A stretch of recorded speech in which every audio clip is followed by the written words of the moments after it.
رحمان السلام علیکم. محمد زبیر ملک پروگرام تعمیر سیرت کے کردار میں ایک بار پھر آپ کو خوش آمدید کہتے ہیں. ناظرین، سب سے پہلے آپ کو جشن آزادی کی خوشیاں بہت بہت مبارک ہو.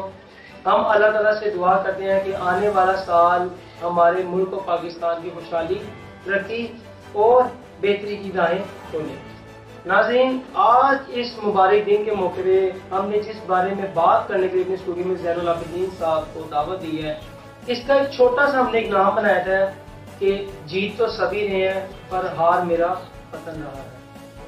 اسی موضوع پہ بات کرنے کے لیے ہم نے اسٹوڈیو میں دعوت دی ہے جناب chairman I G S F Zain Abidin صاحب کو. جی زین صاحب، کیسے ہیں آپ؟ جی زین صاحب، جیسے آپ نے ویڈیو کا کانٹینٹ سنا ہے تو سب سے پہلے تو آپ اپنے ملک پاکستان کی بہتری کے لیے یا ترقی کے لیے کیا کہنا چاہیں گے؟ بسم اللہ الرحمن الرحیم. ملک صاحب، سب سے پہلے تو آپ کا شکریہ، آپ نے ایک اچھے ٹاپک کا ایک دفعہ پھر سے انتخاب کیا. سیکنڈلی، میں پوری قوم کو جو ہے وہ جشن آزادی جو ہے وہ دل کی گہرائیوں سے اس کی مبارکباد پیش کرتا ہوں. یہ ہمارا 75واں یوم آزادی ہے اور میں بار بار جو ہے وہ اپنے دوستوں کو، اپنے اسٹوڈنٹس کو اور ہر جگہ پہ یہ کہتا ہوں کہ یہ ملک ہم نے بہت قربانیوں کے بعد حاصل کیا ہے. اس ملک کو جو ہے وہ حاصل کرنے کے لیے ہماری ماں بہنوں نے اپنی عزتیں بچانے کے لیے کنوؤں تک میں چھلانگیں ماری، اپنی جانوں کے نذرانے دیے ہیں.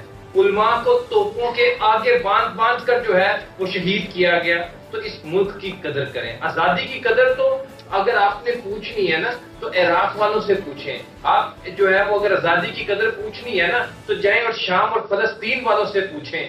آزادی کی قدر پوچھنی ہے تو کشمیر والوں سے پوچھیں. اللہ تعالیٰ نے آپ کو ایک آزاد ملک میں پیدا کیا ہے اور آپ نے جو ایک ٹاپک کا انتخاب کیا نا ملک صاحب کہ جیت تو سبھی رہے ہیں، ہار میرا وطن رہا ہے. بالکل آپ نے صحیح بات کہی کہ یہاں پر اگر کوئی سیاسی جماعت ہو تو اپنی جیت کا جشن تو جو ہے وہ بڑے شوق سے مناتے ہیں، لیکن ان کے سیاسی مفادات کی وجہ سے ملک کو کیا نقصان ہو رہا ہے. ایک کوشچن میں نے آپ سے پوچھنا تھا، وہ بڑا ہی اہم کوشچن تھا، میرے ذہن سے اسکپ آؤٹ نہ ہو جائے.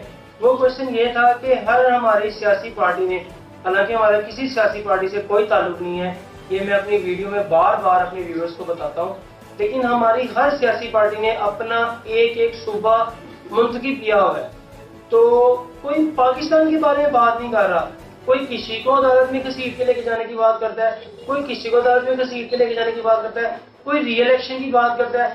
ہارنا تو کسی کو پسند نہیں آ رہا، تو ری الیکشن کی بات کریں گے، ہمارے ریزلٹ بھی ویسٹ ہوں گے نا، ہماری اکانومی ویسٹ ہوگی نا کہ جی دوبارہ الیکشن کروانا. تو اس کے بارے میں کیا کہیں گے؟ بالکل ملک صاحب، آپ کو کیا اندازہ ہے کہ ایک الیکشن کے اوپر جو ہے وہ کتنا پیسہ خرچ ہوتا ہے؟ اور میں ایک چیز کے اوپر بڑا حیران ہوتا ہوں، یہاں پر نا لوگ کسی کو بھی ہیرو مان لیتے ہیں.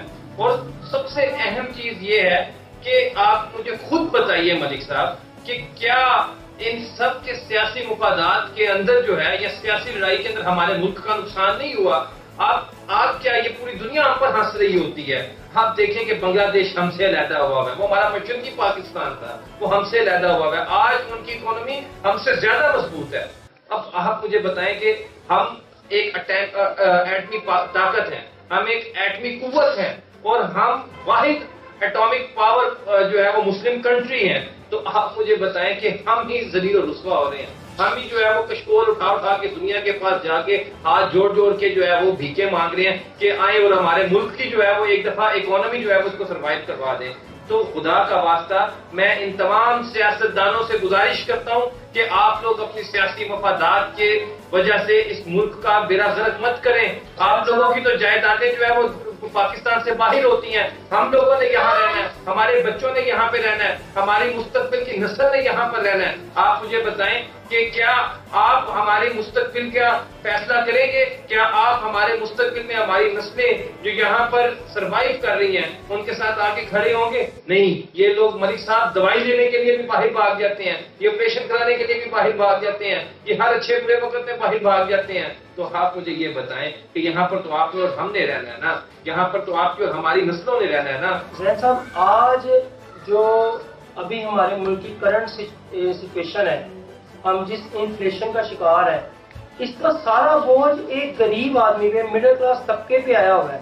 تو وہ تو میرا خیال ہے 14 اگست کے بارے میں اس کے ذہن میں وہ تو یہ سوچ رہا ہے کہ میں کس طرح سے اپنے گھر آج کا کھانا لے کے جاؤں. ایک مزدور کو ٹینشن یہ ہوتی ہے کہ میں کیا آج بچوں کو کیا کھلاؤں. تو کیا ہمارے ملک کے سیاستدانوں کو ان کے لیے کچھ نہیں کرنا چاہیے؟ دیکھیں ملک صاحب، یہاں پر امیر تو امیر سے امیر تر ہوتا جا رہا جی ہے بالکل. اور غریب غریب سے غریب تر ہوتا جا رہا ہے. آپ مجھے یہ بتائیں کہ کیا سیاستدانوں نے اگر عوام کا کبھی سوچا ہوتا تو آج کیا ملک کے یہ حالات ہوتے؟ کہ آپ مجھے خود بتائیے نا، کیا غریب آدمی کا آج تک کسی نے سوچا؟ اور جہاں پہ جو غریب کے ساتھ کھڑا ہونے کا نعرہ لگاتے ہیں لوگ اس کا مذاق اڑاتے ہیں. جو یہاں پر اس ملک میں سسٹم کو بدلنے کا نعرہ لگاتے ہیں اس کے ساتھ کوئی کھڑا نہیں ہوتا. ہاں یہاں پر اگر لوگوں کو کوئی سبز باغ دکھا دیں اور کوئی ایسے رنگین خواب دکھا دے تو لوگ جو ہے اس کے پیچھے جو ہے وہ فوراً چلنے لگ جاتے ہیں. آپ کی بات بالکل درست ہے. میں نے جو ہے نا 3 یا 4 دن پہلے کی بات ہے ملک صاحب، ابھی محرم جو ہے وہ 5واں یا 6واں محرم تھا، تو میں نے یہاں پہ اپنے علاقے میں ایک ہمارے یہاں نا کچی آبادی، اور میں نے یہاں پر کوڑے سے روٹی تلاش کر کے کھاتے ہوئے جو ہے وہ دیکھا چھوٹے چھوٹے بچوں کو جو بوری لے کے صبح کوڑے کی لے کے جا رہے ہوتے ہیں. میں نے دیکھا اس میں سے تلاش کر کے کھاتے ہوئے. تو آپ مجھے بتائیں کہ وہ حضرت عمر تھے جنہوں نے کہا تھا کہ اگر میری رعایا کے اندر ایک کتا بھی جو ہے وہ فرات کے کنارے کے اوپر جو ہے وہ بھوکا مر گیا تو عمر قیامت کے روز اللہ کو اس کا بھی جواب دے. یہاں پہ تو روز لوگ جو ہے وہ بھوکے مر رہے ہیں. یہاں پہ لوگوں کے گھر پاکے ہیں، لوگوں کے گھر جو ہے وہ کھانے کے لیے 2 وقت کی روٹی نہیں ہے. آپ مجھے بتائیں پہلے تو لوگ دال بھی پکا کے کھا لیتے تھے، اب تو دال بھی جو ہے وہ آپ دیکھیں کہاں پر پہنچ گئی ہے. تنخواہیں کتنی ہیں؟ اگر آپ ایک سمپل سی سوری ٹو سے ملک صاحب ایک سمپل سی بات اگر میں آپ کو بتاؤں نا کہ بجلی کا بل اور گیس کا بل، پانی کا بل اور یہ تمام گھر کا راشن وغیرہ ڈالیں نا اگر آپ، تو 35 سے 40 ہزار روپیہ ایک عام معمولی رقم چاہیے. اور یہاں پر تنخواہیں کتنی ہیں؟ 15,000 20,000 25,000 30,000. مطلب آپ اپنے لیے بچاتے کیا ہو؟ اپنے بچوں کی اسکول کی فیسیں کہاں سے پے کرو گے؟ کتابوں کے خرچے کہاں سے اٹھاؤ گے؟ تو غریب کا ملک صاحب یہاں پر کوئی بھی نہیں سوچتا. زین صاحب بہت سی ایسی کنٹریز میں دیکھا گیا ہے کہ وہاں پہ ریولیوشن اگر کسی نے لے کر آنی ہے نا، انقلاب لے کر آنا ہے، تو وہ نیچے سے انقلاب لایا جاتا ہے، نیچے سے پروموٹ کیا جاتا ہے لوگوں کو. یہاں پہ ایسا کچھ بھی نہیں ہے. میں آپ کی بات آگے بڑھاتا ہوں. حضرت علی کا جو ہے وہ یہ ایک قول ہے کہ اللہ تعالیٰ اس قوم کی حالت نہیں بدلتا ہے جس قوم کو خود اپنی حالت بدلنے کا جو ہے وہ خیال نہ ہو. مطلب یہ کہ غلامی یا فقیری تو آپ لوگ خود اپنے لیے چوز کرتے ہیں. یہ تو آپ لوگوں کی خود کی چوائس ہوتی ہے نا کہ آپ اپنے لیے کیا چیز چوز کرتے ہیں. آپ ایک انسان اگر میں یہ سوچوں یار میرے بدلنے سے معاشرے کو کیا فرق پڑے گا، تو آپ صرف اسی سوچ سے خود کو نہیں بدلتے نا، تو سب سے بڑے گنہگار آپ ہیں. بھائی صاحب حضرت موسیٰ علیہ السلام کے دور میں ایک بستی کو جو ہے اس کے اوپر عذاب آیا. مطلب موسیٰ علیہ السلام جو ہے اللہ تعالیٰ سے کہنے لگے یا اللہ اس بستی کے اندر جو ہے وہ ایک بڑا عبادت گزار شخص رہتا ہے. تو اللہ تعالیٰ نے کہا کہ اس پہاڑی کو سب سے پہلے اس کے اوپر پلٹ دو، کیونکہ اس نے جو ہے وہ ظلم کے خلاف آواز نہیں اٹھائی.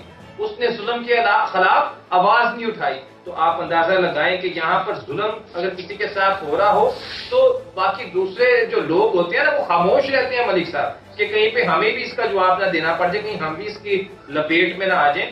تو یہاں پر سب سے پہلے زین صاحب 2 آپ سے کوشچن پوچھنے کے جو کہ ہمارے ملک کا ایک بہت بڑا ایک مسئلہ چلتا آ رہا ہے، وہ یہ ہے کہ ہم اکثر اپنے گھر کو تو صاف رکھتے ہیں لیکن اپنے گلی میں گھر کے باہر کوڑا کرکٹ پھینک دیتے ہیں. تو کیا یہ ہمارا گھر نہیں ہے ملک؟ اس کے بارے میں ویورز کو تھوڑا گائیڈ پہلے نا ملک صاحب ہمارے بچپن میں کتابوں کے اوپر بھی لکھا ہوتا تھا کہ پاکستان آپ کا گھر ہے، اسے صاف رکھیں. اور اب یقین کیجئے کہ میں گزشتہ چند دنوں سے یہ دیکھ رہا ہوں کہ جب سے مطلب ہمارے ملک کے اندر سیاسی لڑائیاں شروع ہوئی ہیں نا، اس وقت سے میں دیکھ رہا ہوں جگہ جگہ کوڑے کے ڈھیر بھی دیکھ رہا ہوں، جگہ جگہ گندگی کے ڈھیر بھی دیکھ رہا ہوں. اور اس سب سے بڑھ کر ہمارے لوگوں کے اندر بھی سینس نہیں ہے. وہ جہاں پہ کوئی چیز کھاتے ہیں وہیں پر پھینک دیتے ہیں. وہ اگر پان کھا رہے ہیں تو اس کی تھوک کہیں پر بھی پھینک دیتے ہیں. اور اگر وہ جو ہے وہ آپ یقین کیجئے یہ دبئی یا کسی اور کنٹری میں جس وقت ہوتے ہیں نا تو وہاں پر ان کی صفائی کا خیال رکھتے ہیں کہ ہمارے گھر جرمانہ آ جائے گا، ہم جہاں پہ ریزیڈنس ہے ہمارے وہاں پہ ہمیں جرمانہ دینا پڑ جائے گا. اپنے ملک کے اندر آپ لوگ کیا سلوک کرتے ہیں؟ زین صاحب ایک اور کوشچن یہ ہے ہم یوتھ کے والے سے، میں نے بڑے یوتھ کے نوجوانوں کو دیکھا ہے یہ 14 اگست کے موقع پہ جھنڈیاں لگا دیتے ہیں. جیسے 14 اگست گزرتی ہے میں وہ جھنڈیوں کو بیسیکلی تو ہمارا فلیگ ہوتا ہے ان کو زمین پہ پڑا ہوا دیکھتا ہوں. مجھے تو جہاں پہ نظر ہے میں اٹھا کے چوم کے اسے کہیں اوپر رکھتا ہوں یا اپنے ساتھ کیری کر لیتا ہوں کہ کہیں میں محفوظ جگہ پہ جا کے اسے رکھ دوں یا اپنے گھر لے جاؤں. تو اس کے بارے میں کیا کہیں گے جھنڈیاں لگانے سے بہتر نہیں ہے کہ ہم کوئی پودے لگا.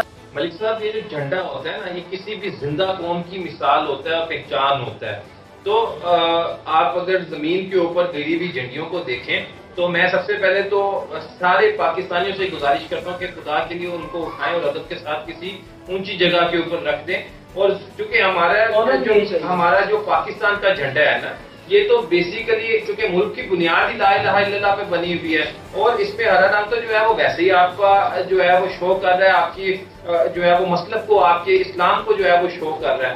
تو میں آپ لوگوں سے جو ہے وہ یہی گزارش کروں گا کہ خدا را آپ جھنڈیاں لگانے کی بجائے اٹھنے میں جو ہے وہ ایک پودا خرید سکتے ہیں, ٹھیک ہے, اور اس کو کسی ایسی جگہ پر جا کے لگا سکتے ہیں جہاں پہ کل کو وہ درخت بنے اور اس کے سائے میں اگر کوئی بیٹھے گا ایک تو وہ صدقہ جاریہ بھی ہے, آپ کو بھی اجر ہوگا اور سب سے اہم چیز جو یہ ہے کہ آپ کو آخرت میں بھی اور دنیا میں بھی جو ہے وہ اس کا جو ہے وہ ریوارڈ ملے گا. جی ذہن صاحب آپ کا بہت بہت شکریہ. میں امید کرتا ہوں ناظرین کو ہماری بات سمجھ بھی لگی ہوگی اور میں اپنے ناظرین کو ایک بات ضرور بتاتا کروں کہ ہمارا کسی سیاسی پارٹی سے کوئی تعلق نہیں ہے. آج اس مبارک دن کے موقع پہ ہم اللہ تعالیٰ سے دعا کرتے ہیں کہ آنے والا سال یا آنے والے دن ہمارے ملک پاکستان کی خوشحالی کے لیے ہو. ایک دفعہ فاتحہ خوانی ضرور کیجیے گا 14 اگست کے موقع پہ کہ ہمارے ملک پاکستان کے جو بھی سیاسی حالات ہیں یا جو بھی اکنامک کنڈیشن ہے اللہ تعالیٰ ہمیں ضرور اس کا کوئی حل دے اور ہمیں ضرور خوشحالی کر لے کے جائے. لاسٹ میں صرف ایک بات کہیں گے, پاکستان